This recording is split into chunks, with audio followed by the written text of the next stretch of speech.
Hi, this is Emily of Beauties and Headcanons. Thanks for listening to the following broadcast on Public House Media.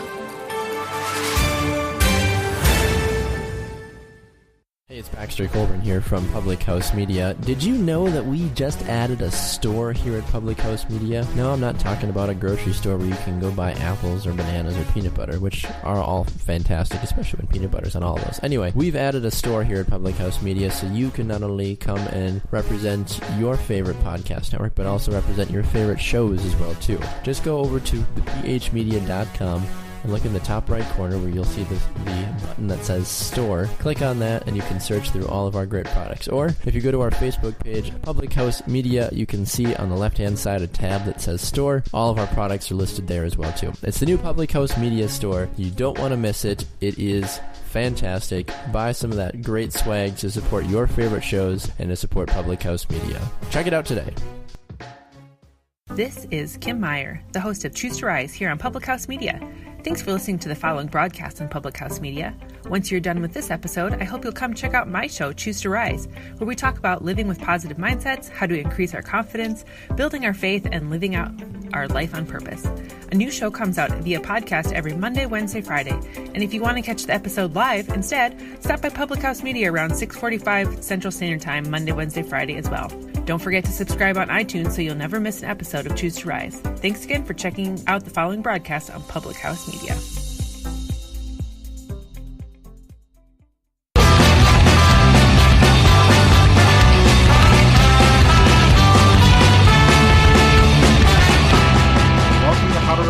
I'm your host, Daniel Poppie. Find out more about me at danielpoppie.com.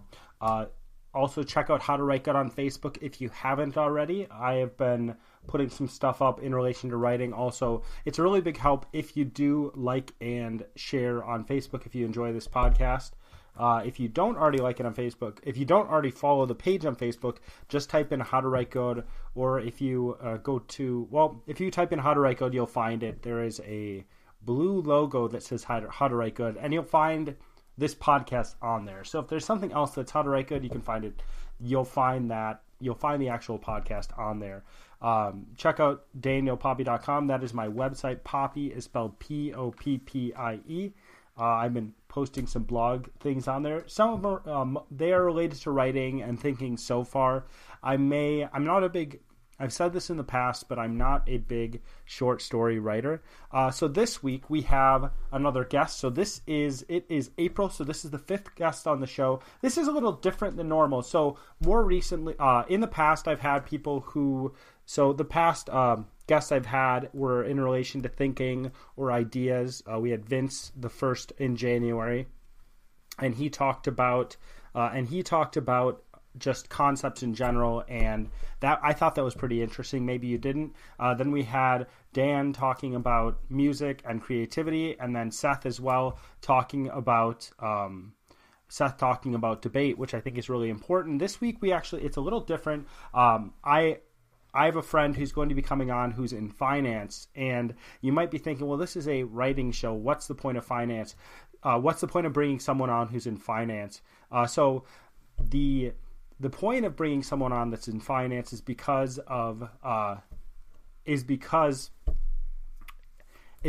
if you're going to do writing, if you're going to be doing something creative, it's important to actually monetize what you're doing. I think that you certainly can continue to do creative things and support yourself in other ways, but I think for a lot of people, the goal of what they're doing that's creative, they love to be able to do it and they love to make money off of it. So I'm bringing him on because he knows a lot about making money, because he's in finance, and he has something to say about that. And it's really important, no matter who you are, to actually know what to do in your life in terms of finance, because then that frees you up to do other things. And in my opinion, I think that people who are creative really need to learn how to make money off of what they're doing if they want to do that as a career, because the marketplace has shifted. So without further ado, I'd like to introduce you to Chris Trocinski. All right, Chris, welcome to the show. It's good to be on, Dan. All right, Chris, tell me how to be rich. Yeah, you're right. I do love that. Tell me how to be rich. The key to being rich is simple.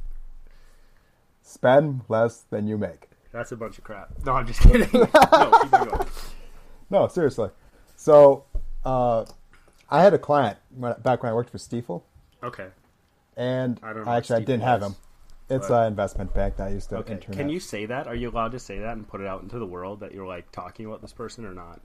I'm not alright? allowed to give a name. Okay, that's fine. It's like medical stuff with Yeah. you can't give a name or anything that identifies the person. Okay, Correct. Stiefel. But let's just say this certain individual never made more than $50,000 a year. Yeah. And by the end of his life, he had like $5 million. Are you talking about your dad? No. I'm just kidding. Sorry. keep Way, going. way to actually name the person. Damn it, Poppy. No, it's not your dad, right? No, it's not. Though he. might But be a your millionaire. dad, like, was a farmer. Isn't he like a millionaire technically right now? Well, technically by land. I mean, By land. Okay, that's a little. Well, I mean, it's still assets. it's still a right? millionaire. Yeah, you know. Okay, so he became a million. Were you gonna say something more about this guy Well, or it's just person? I'll say person because we don't identify him. so he had a few things going for him. Mhm. Even though he never actually made a lot of money, he was kind of a contrarian. So Okay. he invested basically when everyone was panicking. Okay. So when everyone's scared, that's the time to invest. Warren Buffett's Yeah. actually famous for saying, be greedy when everyone's fearful and be fearful when everyone's greedy. Gotcha. Yeah, that's interesting. And he also just lived well below his means. He didn't vacation much. He just kind of worked at it and enjoyed his time in more free ways. Yeah. Well, yeah, because you're going back to the idea that, like, living well below your means, you're always going to have enough money to do stuff. I was talking to someone the other day, and I've decided pretty much that, like, I don't care about living anywhere above, like, a middle-class lifestyle. Like, that's the peak. Like, not even upper middle class, just middle class, because I don't care about having all this stuff. Or even less, maybe lower middle class, because, like, I don't know, we don't have tons. You know, like, middle class, you have boats and stuff like that, don't you? I don't know where that cutoff is. It's not actually It doesn't determined. exist. Okay. But you bring up an excellent point. Have you ever read The Millionaire Next Door? You've told me about The Millionaire Next Door, but I haven't read The Millionaire Next Door. Okay. So this Dr. Stanley wanted to figure out what made all these people rich. Like, what made you a millionaire? Yeah. And so he sent out surveys, and he found out, like, the average millionaire doesn't actually have a new car. Okay. And they don't buy new cars. Yeah. And that they live in well-to-do neighborhoods, but not excessively expensive neighborhoods. So they have all this wealth, but they're not, like, showing it like, oh, what's his name? Kanye West or something. Yeah. And I think millennials in general are probably doing better than other generations. We don't seem to care about stuff all that much. We care more about experiences. Oh, yeah. Wait, did I talk to you about that? Or did I talk to somebody else where millennials, I think it was you, where we were talking about something and you were saying, like, in the past, people would buy stuff and millennials will go somewhere just for the experience. So maybe they'll pay money to go to that place, but they're not going to do something. They're going just to experience the place. Yeah. I don't know if I was talking to you about that or someone else. You were I don't know back anymore. back when I Like was a in your month ago area. or something like that. Yeah. Okay. But you weren't wrong. I mean, we're more likely to pay our patronage to something we enjoy. We're not all about everyone else has done it, we should do it too kind of mentality. That's interesting. That's actually a positive thing because, like, if millennials aren't really concerned about, like, living luxury lifestyles, then it's likely that they're going to do really well in the long run. I mean, yeah. I mean, part of us actually has to anyway, because a lot of the programs that our parents and grandparents are using more than likely won't be in the same shape that they are for us. Yeah, so you're going to have to plan ahead for the future. Okay. So I don't know, with do you think so you can if I want to be a millionaire, I can pretty easily be a millionaire if I want to, right? Not in like a day, not in like a year, several decades, right? Correct. Okay. Something called the time value of money. Okay. I have no idea. What do you mean? So it's a mathematical computation of future value of money. So if I put money away today for 40 years at 10% interest rate, how much will it grow? Okay. So I'll give an example. So if I, at 18, decided to put $2,000 away from 18 to 25 a year, from 18 to 25, at a 12% rate of return, and I stopped, by the end of those, by my retirement age, at age 65, I would have $2.1 million. Okay. How much would it be worth, though? $2.1 million. With inflation, like compared to when you put it away? Well, with inflation, you have to subtract that, but let's just say it'd be a lot more than you had before.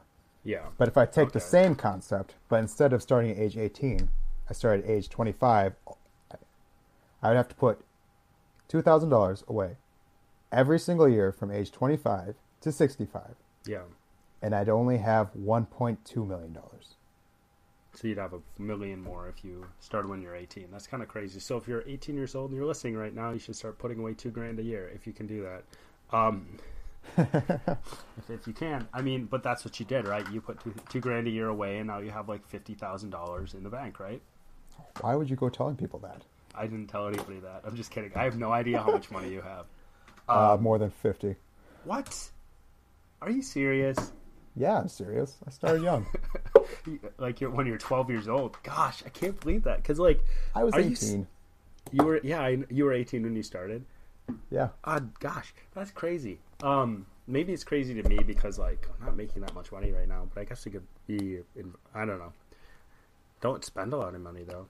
You're crazy, man. Okay, so can I apply, or do you think I can apply this idea, or I think I can apply this idea to other things? But okay, I can work a job that I make $50,000 a year at. But is it possible? What do you think about people who, they like? So if I want to go into a specific field, and it's not like, what do you think about fields that are unconventional, like entrepreneurial and stuff like that? Maybe something that most people don't do. Like for me, if I could just write full time, I love it. But at the same time, it's not something that works right away. So what do you do in that situation? Like, I don't know. Like, you know what I'm saying? I do. I don't know what I'm saying. You're trying to say, what do you do if you're doing a job that doesn't pay well at the very beginning? Yeah. And the thing is, you really shouldn't worry about that. In The Millionaire Next Door, since I'm going to reference that, yeah, a lot of those millionaires were business owners of some sort. And I have a hard time believing that the first 5 years that they were doing their business, they were making that much money. Yeah. The thing is, you'll be growing your assets. You'll be growing your business, which is growing your assets, at probably a much higher rate of return than I could get in the market. Yeah. Okay. That's interesting. So it's not a bad thing.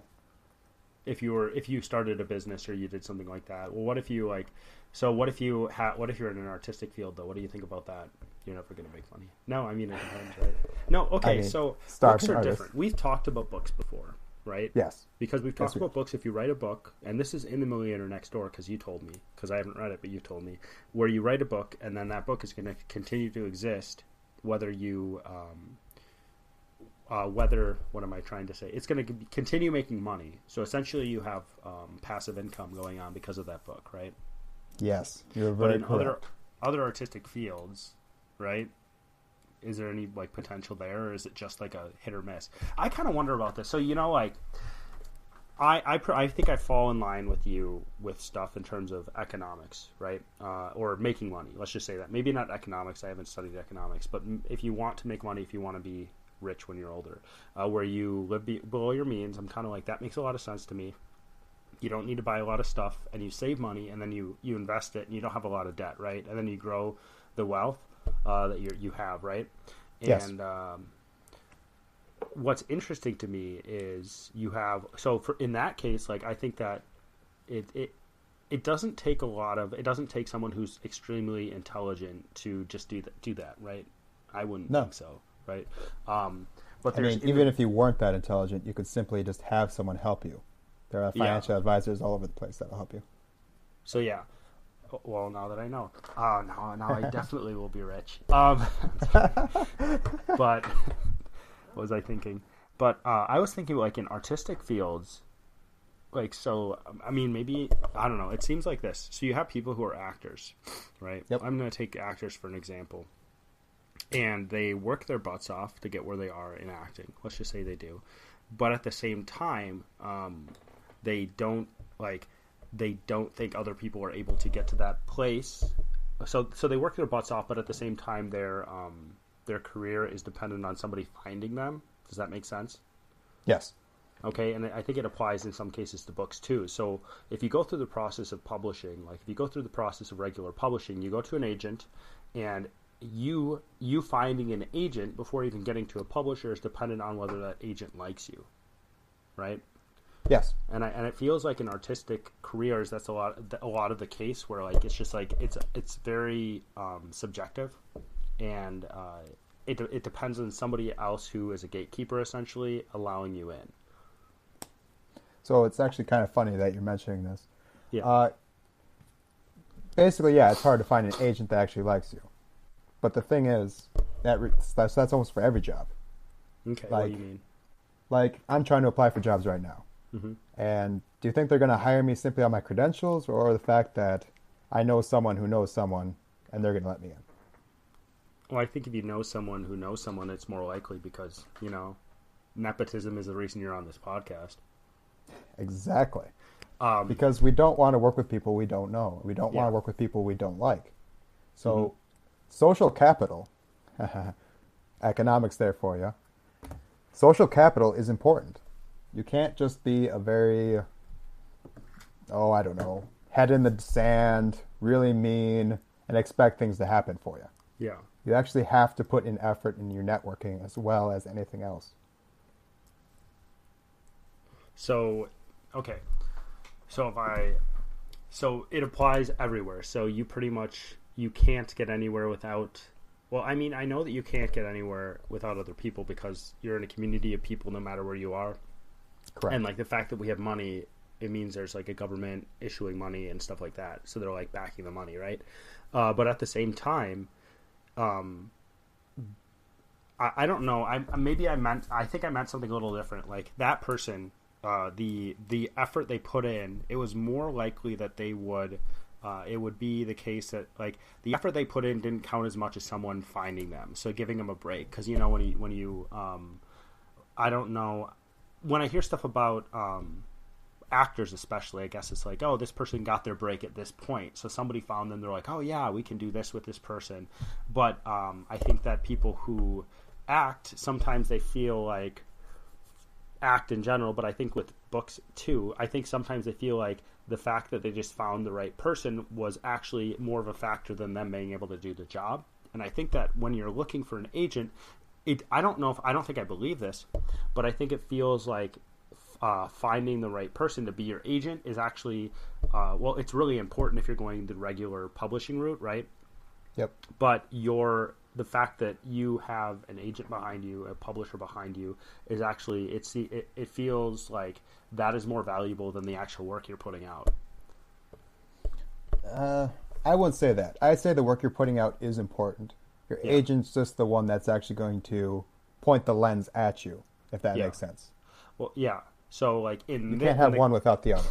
Mm-hmm. So, in the case I'm talking about, like, if you put effort toward, like, if you are doing something, so if you're a painter and you put tons of effort toward painting, but you're also like, I'm trying to do this for my life's work. You also put effort toward being the kind of person people want to be around and trying to network, right? You're putting that effort toward those two things. Correct. But what I'm wondering is if you have any knowledge into, or what you think about that. Is it more due to your effort put in, or is it kind of like there is this roll of the die that takes place when you're going into a field like that, or if there are any fields that like it's just like this is a chance and I don't know if it's going to happen. So I actually think almost every field's a roll of the die. Okay, explain. Like, I want to be a financial analyst for Goldman Sachs. Yeah. That cannot be easy to get into. Yeah. Because it's Goldman Sachs. They're one of the biggest investment companies in the entire world.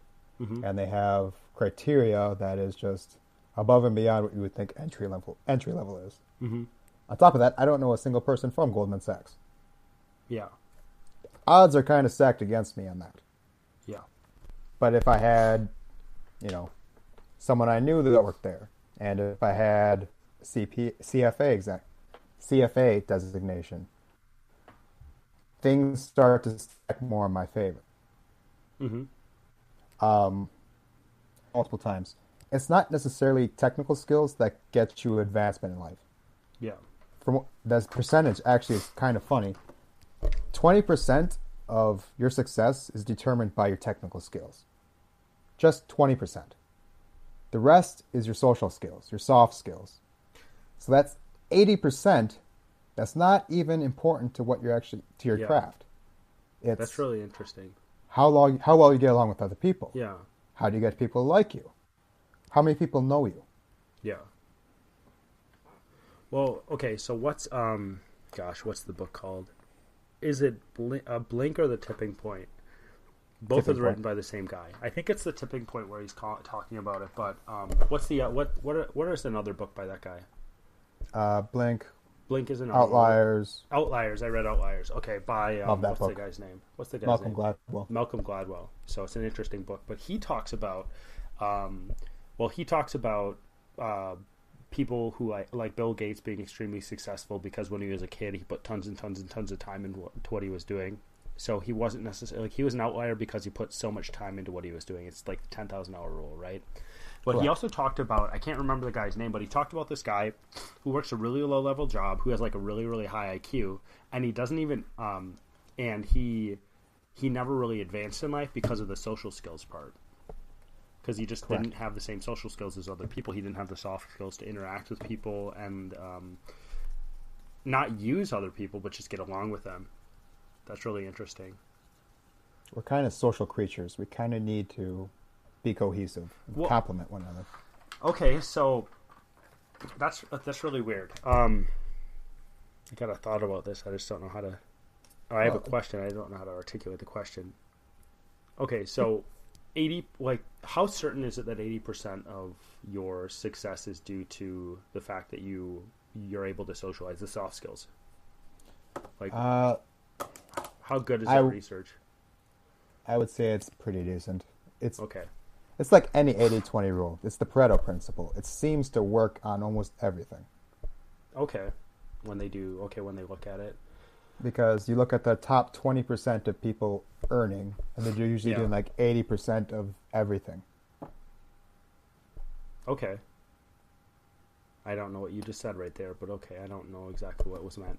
I'm sorry, I missed it. I've got stuff going on in my head trying to come up with a question. I've got a question. I have a question I was going to ask you, and I can't really formulate it, and I kind of missed what you were saying. I think I understand what you're saying now, but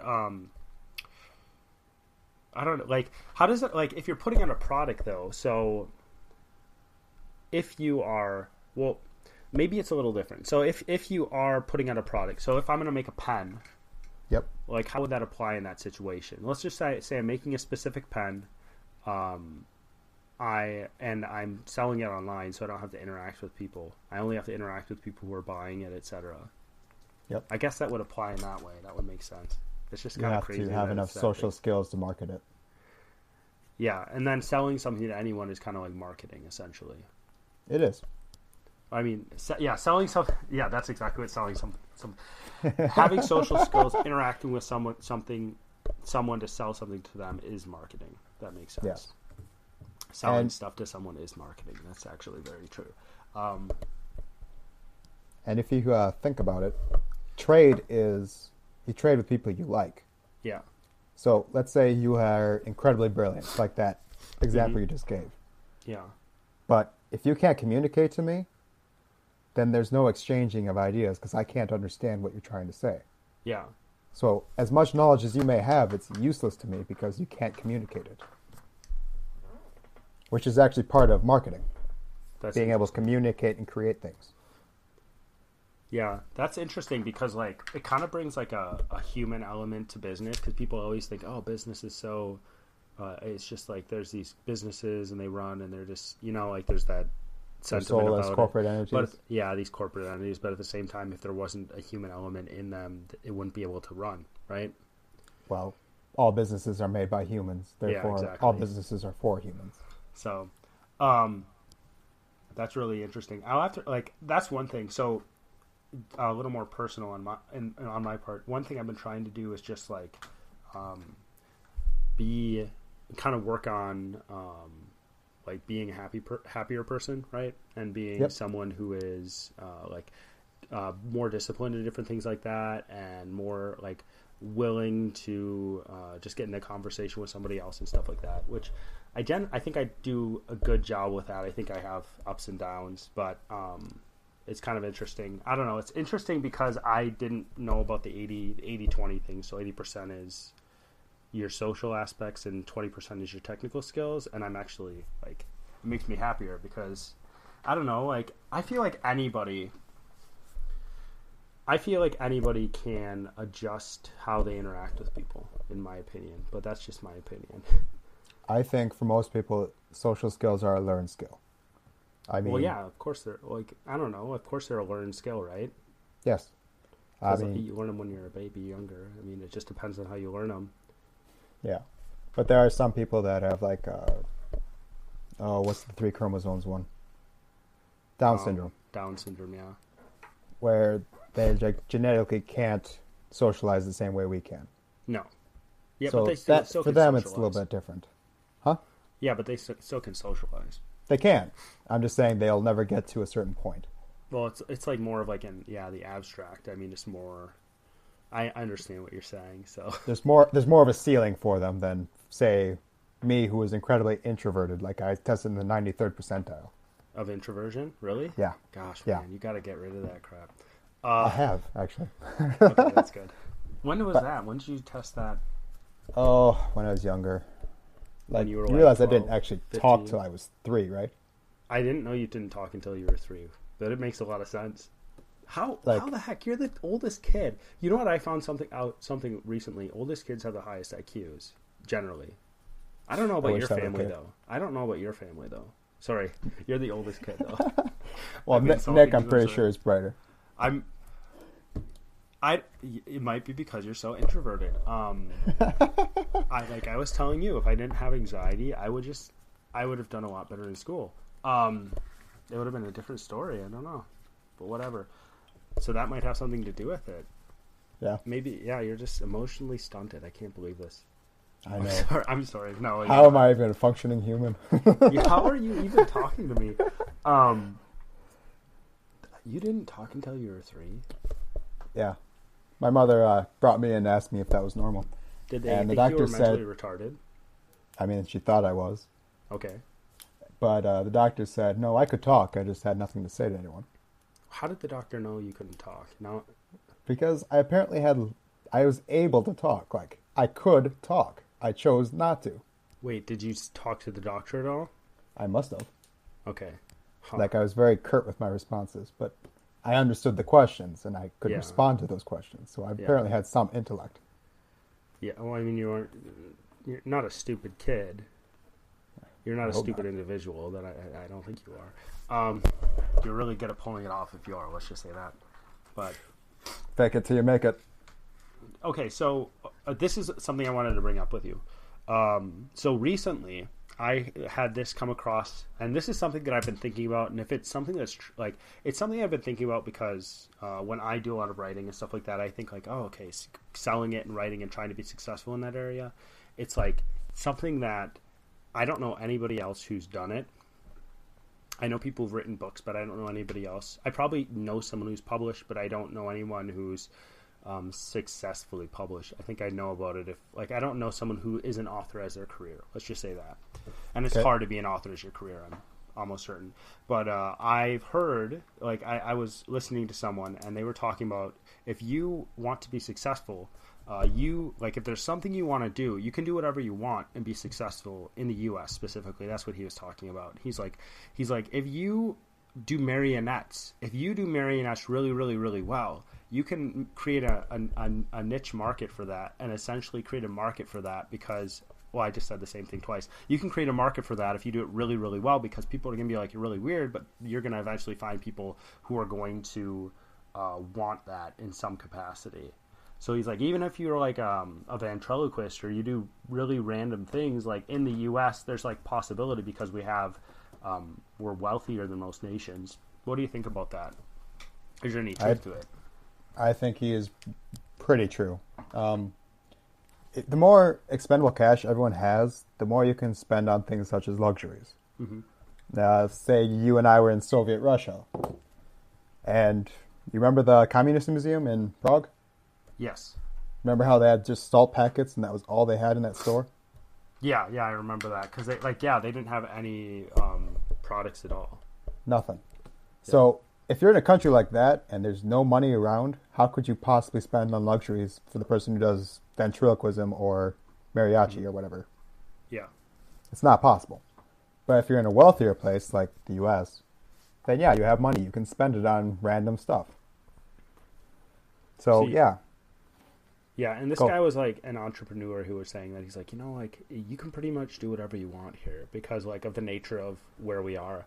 And he's like, and if you just like work at it for however many, like this many years, you can probably be pretty successful and be making a pretty not like you won't be like this wealthy person, but you'll still be making enough to live on. So it's just like, I don't know. I was wondering what you thought about that, and I was wondering if you thought there was any truth to it at all. Because, I mean, this guy who had several businesses, he pretty much thought, like, okay, if you just work really hard at something and you're willing to put in the effort and the time, you'll be all right. Whatever the thing is. He pretty much was like, just whatever it is. So I think he's right, but I think he was putting more effort not only into his product, but also into other aspects of his product. So in marketing, there's actually 4 Ps as far as a mix. So there's the product. Mm-hmm. And yeah, you can focus all your energy on the product, but you're still missing the other 3 Ps. The other 3 Ps are placement, promotion, and price. Okay. So every product has a certain mix of all 4 of those things. So if I focus only on the product, I won't know how to price it, I won't know how to promote it, and I won't know how to place it. Okay. You have to actually work on all 4 if you want to actually sell something. And some things don't require all 4 Ps. Yachts, for instance, don't really care about price. Wait, what doesn't care about price? Yachts. Yachts? Oh, yachts. Okay. Yeah, big boats, sail in the ocean with. No, it just sounded like something else when you said it, that's all. Yeah, I'm waiting for you to, like, take me on yours. I don't have a yacht. I will not. Yet. I won't. Okay, this is probably one of the most expensive things I would get. This is like one of the luxuries. If we got really pretty wealthy, I would want a sailboat. That's pretty much it. I would never want an actual yacht. I'd want a sailboat. So like every other aspect of life would just be very you wouldn't notice anything, and it'd be a sailboat. They're like $80,000, I'm pretty sure. Probably. So that's like, I would never get a yacht, but I would get like a nice sailboat if like it wasn't something, if it was something that was like, okay, can totally spend money on this. But that'd be, but if it never happened, I wouldn't care that much. Yeah. Okay. No, my point is that he was an entrepreneur. He wasn't only working on his product. He was working on other things within that product. Okay. And that he isn't wrong. You can spend all that time and effort, and you will eventually become successful. Yeah. But there are other aspects that you don't see that he was working on. Okay. Well, one thing I worry about a lot is like, because we were like before we were talking about, essentially we were talking about nepotism, and one part of me like one thing I worry about a lot is like, okay, so I'm doing something, I'm trying to be successful in an area, but I don't have connections to I don't have connections to get the word out about that, right? So I mean, like if I knew Oprah, I could write a book and I'd be like, hey Oprah, like can you just say something about this book? It'd be an instant success, right? And correct. I think that's kind of the same as like a publishing company. A publishing company is they're essentially the big marketer. That's why authors really don't make that much off their books if they go through a publishing company. because the publishing company does all the marketing, which makes a lot of sense that they don't make tons of money, because the publishing company's like, we put tons of work into this. We need to get money back from this. If we put tons of work into getting this out and making it a presentable product that people want to buy, right? And one thing I worry about, and this is one of the reasons why I've been trying to do stuff like just in terms of how I interact with people, or being disciplined and stuff like that. I've realized that being able to connect to people is just super vital. But at the same time, it sometimes feels like, oh, what if like it's just so much harder to break into something like that if you don't know someone in the area, you know? So, like, what do you do if you don't have the network, is your question? Well, yeah, because, like, I guess you have to build a network that makes sense. I have ideas for stuff, right? Yes. In terms of how to build a network. So for me, I mean, like, it's really important to connect to other authors. In my case, it's really important to connect to people who probably put out book reviews and different things like that. And since my wife is a librarian, she knows tons of stuff that I can get the word out there. So it's the placement, essentially. Yes. Right? So that's what I'm talking about right now. So so I kind of have an idea of what to do about that in my own situation. But if there's somebody who like was making something and they were just starting out, what would you suggest them to do so that they essentially have a platform that they can do stuff from? What would you suggest? Sometimes you don't necessarily need a network. Yeah. You can piggyback off something else. So, for instance, if someone is making a... Please tell me. Huh? I'm really interested in what this is. Please tell me. Okay. I'm going to use it, if it's possible. You may not be able to use it in your situation. But Let's let's say I was making a widget. Okay? Yeah.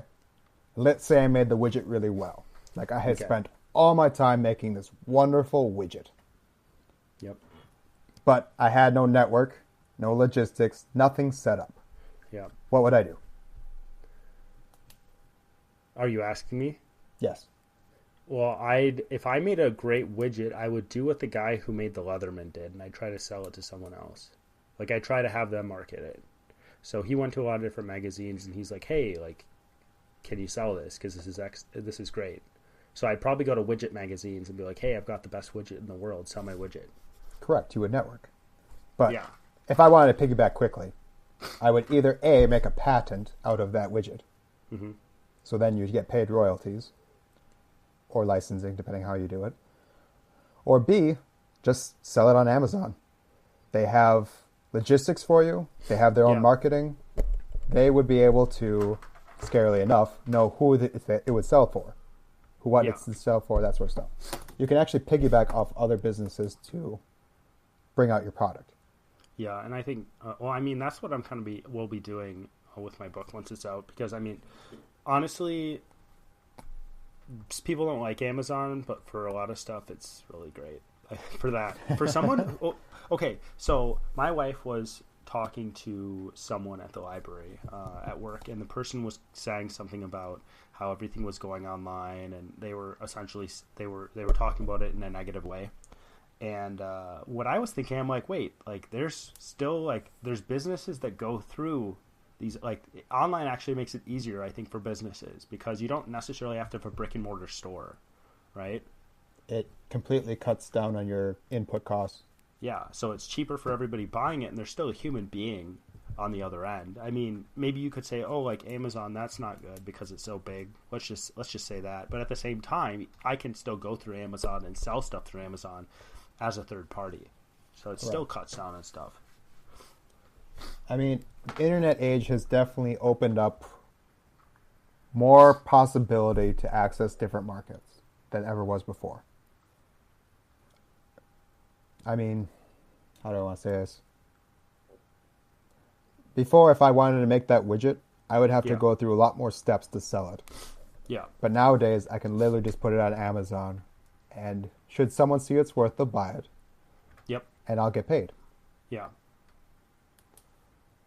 Yeah, and that's kind of, go on, keep on going. And I think that you want to be a writer, and Yeah. I think that's great. I really do. I like your stuff. I've read your works. I think you could be a great author. but I have a feeling that you're going to have to put a lot of hours into it, a lot of work. And a lot of authors I know are usually older. Yeah. Because it takes time and effort and networking and whatnot. Yeah, and I've noticed like a lot of people in the past have, they have two careers. So they write and then they have their other career. And then actually historically, I think that in the like 1800s, so a lot of the older authors who wrote classics, they did not just write. Right? They actually had a different career and they wrote along with it. I mean, usually. But like if you're like Mary Shelley, all she did was write, but she didn't live a very luxurious life. Yeah, but I mean, it's not the norm actually. So and in this day and age, it's actually more. I think it's a lot more possible to just write than it was ever in the past. I mean, people I would agree have with more that. leisure time, and people have more. What do you call it? They have more. Not expendable income. I know what you're talking about. It's You need to know this word. Okay. I know. So we got to wrap up. So is there anything that you would want to say that connects back to either like entrepreneurialism or finance or anything like that to wrap everything up, or any thoughts? Any final thoughts? Okay, so optimization is important. Increase your value and decrease your costs. And it's not bad to be diversified. So if you're writing a book, don't focus only on doing a book. Have like a podcast, like someone I know. And do a whole bunch of other stuff and try and diversify your own portfolio. All right. That makes sense? That makes sense. All right, Chris, thank you for coming on and learning us some economic stuff, finances. Thanks for having me, Dan. All right, see ya. Yep, bye. All right, so I hope that was a valuable to you in some way. I know that it was to me at least, because I got to talk about different things in relation to finance, but bring it into the creative sphere. I know that there's probably someone who's more capable of talking about something related to financing. I'm talking about myself right now. There's probably someone more capable than I am of talking about something related to finance in the creative sphere. I would probably look to people. I know that you have people like Hugh Howey who went through the process of getting a book self-published and actually became really, really big from that. And he had a specific thing. So I would actually check him out if you have other things that you were wondering about. I know this isn't typical. Really, for my guests, I want different ideas. And that's my whole goal of having guests on this show. I just want different ideas. And even if they're not necessarily related to writing, as I've said before, I think that writing, you need to know about a lot of different things to write well, especially if you're writing about that specific thing. And this is an area that with economics, I don't think a lot of people know, or with finance, I don't think a lot of people know. And I just wanted to bring Chris on, one, because I think that he is willing to talk about stuff a little outside of his comfort zone in relation to finance, specifically bringing up stuff related to creativity and creative endeavors, but also because if you, like I said at the beginning, if you do want to monetize something, you need to know how to do it. And I think especially those 4 P's he listed are something that would be really valuable for someone who's trying to put something on the market, such as myself. So without further ado, I hope this was valuable to you. And I'm just going to leave it at that. My name is Dan Poppie, and this is How to Write Good.